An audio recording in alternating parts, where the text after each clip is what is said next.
was to sign Lamar Odom, who was on crack. Cocaine. One hell of a drug. One that should be treated with caution due to its highly addictive nature. Among 21% of its users develop a dependence on the drug, and in your perspective, that number may not seem high. But when you take into account that more than 50% of its users are likely to relapse after rehab, you start to see how strong of a grip cocaine has on its individuals. We see cocaine being talked about in the shows like Narcos, Power, or Top Boy, and see it as a way to make some money. But the truth is, just like Franklin, it's also a way you can lose money.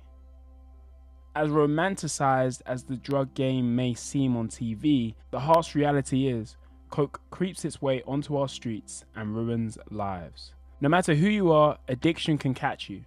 Whether you're a big-time CEO or a single mother of two, or even an NBA player. Today we are going to talk about a starting five who have tried and tested the white powder known as cocaine. These NBA players had elite careers that were tarnished by their drug reputation. Hi, my name is Roti. I love basketball, I love to talk basketball, and I hope one day you can share that same love for basketball as I. Our story starts at the one. 4-time All-Star, 3-time Steel Champ, 2-time All-Defensive Player, assist leader, Michael Ray Richardson. I thought this was some kind of joke because his nickname was called Sugar. I don't know, you just can't make it up. But I'm going to say that that's because of his game being so sweet. Drafted 4th ahead of Larry Bird to the Knicks, he was seen as the next big superstar. A 6'5" point guard who was explosive and worked his butt off on defense and offense.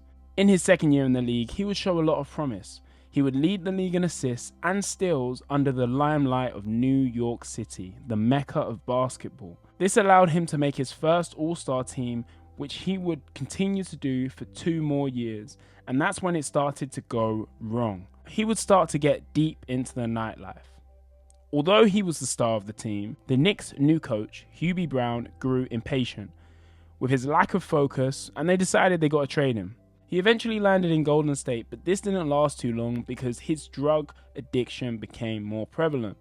His behavior wasn't conducive to the culture, so off again he goes and finds himself in the New Jersey Nets. But then he got caught using. They found him in a crack house and he was in and out of rehab. He would get banned in the 83 to 84 season, but would return in 84 and 85, where he would then average a career high of 20 points and lead the league in steals again. He was an all-star finally. Finally again, it seemed like it was all sorted.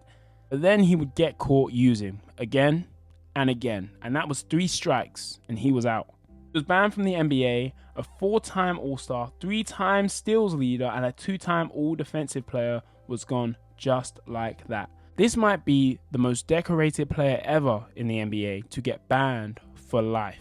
At the 2, we have 5-time All-Star, 2-time All-Star MVP, and 2-time All-NBA, David Skywalker Thompson. Michael Jordan has stated that it was his leaping ability that really started to popularize the vertical jump. He was reported to have a 48-inch vertical, which made sense as you watched him explode off the ground whenever he wanted to get to the rim or take a jump shot. If you look at the earlier moments of Michael Jordan's game, you can actually see similarities in the way that he played and David Thompson.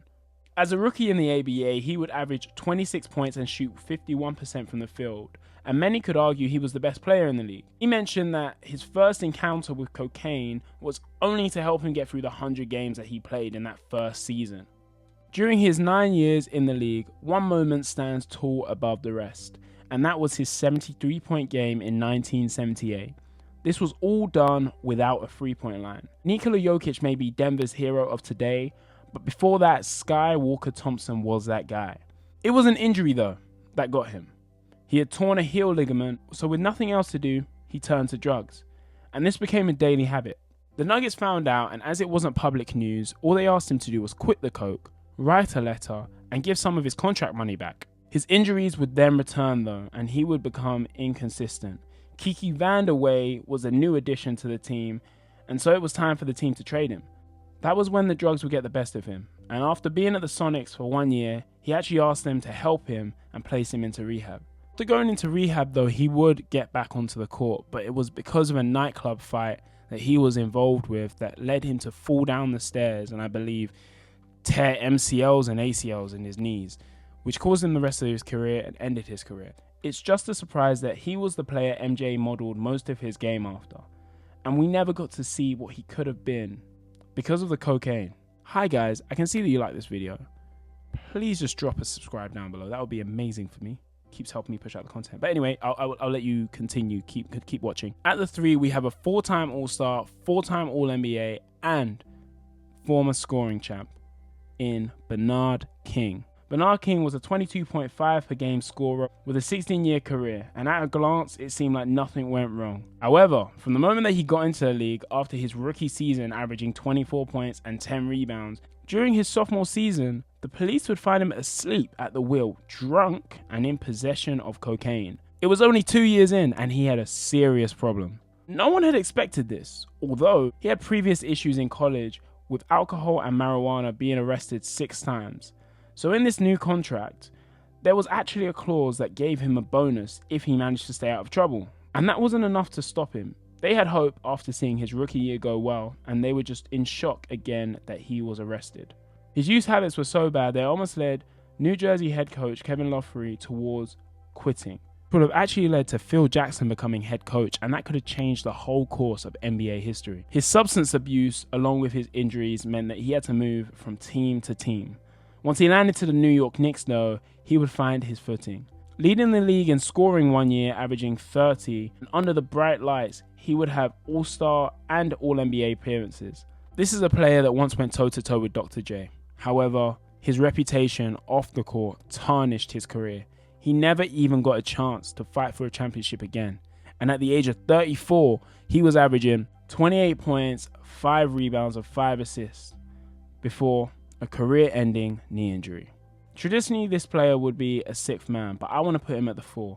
Former 6th man of the year, 2-time NBA champ, Lamar Odom. This might be the most modern cocaine incident in NBA history, one that has had light shed on it due to journalists like Stephen A. Smith covering it, or him being a former teammate of Kobe, and once being married to a Kardashian. In 2004, Odom was introduced to coke, and it became part of his ritual anytime that he would spend the night with a woman. Whilst he was in the NBA, we wouldn't really hear about any of that stuff. What we would hear is the constant talk of him being a true point forward with a great handle. Many of his peers actually respected his game.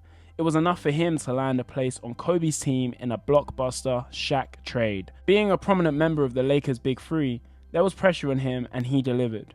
On the Lakers, he would win a championship versus the Magic, and it was after that that his addiction was reported to become apparent, according to Gary Vitti, Lakers' assistant trainer. Odom even mentioned how good he would get at dodging tests. He would make up lies, and he knew just when to cleanse himself beforehand. You used the prosthetic? Yeah, I hope I ain't blowing The Wizardator? Yeah, that got a peak soon. 2013 though, the Lakers had a chance to get better and trade for Chris Paul. This meant that Lamar Odom was in the trade package. After almost being traded, Odom's mental health declined, and there was a number of scandals that rose to the surface, such as a DUI charge in 2015 and him getting divorced after checking out of rehab after one day. And it was one night after mixing cocaine, cognac and cannabis, he was found unconscious in a brothel. He was rushed to hospital, his life was on the line, and his family was told to say their final goodbyes. Thanks to God, he managed to pull through, but his career would never be the same. After all the success, it was betrayal that sent him down a dark path. I wonder if there weren't scandals that arose, would he have been a star or a piece on another team to help them get a championship? At the 5, we have the man that reportedly wanted to put a hit on the Showtime Lakers. NBA champ, former ABA and NBA MVP, 5-time All-Star, All-Star MVP, and 4-time All-NBA player, Spencer Haywood. Spencer Haywood entered the league in 1969, averaging 30 points and 19 rebounds, which was impressive for a 20-year-old. This was extremely unusual because players weren't allowed to be in the league until 4 years after high school graduation.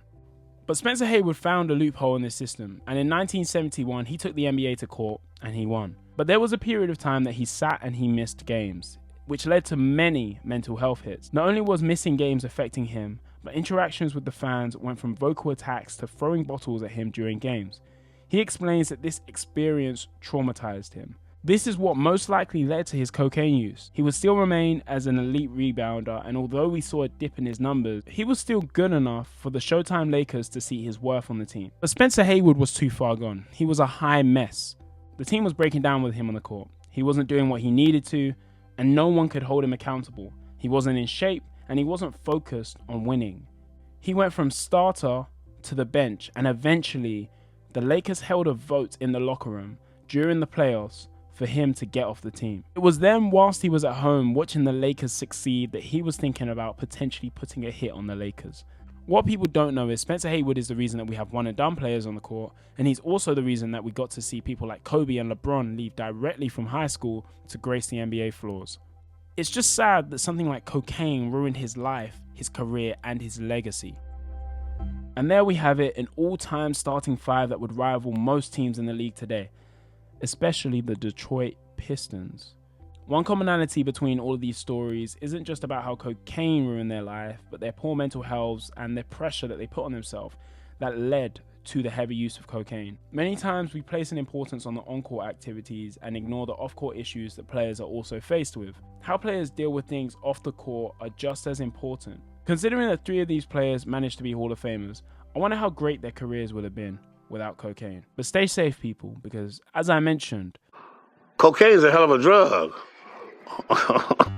thank you very much for tuning in, guys. That was a very different video than I've normally done before, but I do appreciate you for staying till the end. And if you like this video, drop a comment down below, drop a like. I'm interested to hear what you have to say. But for now on, until next time.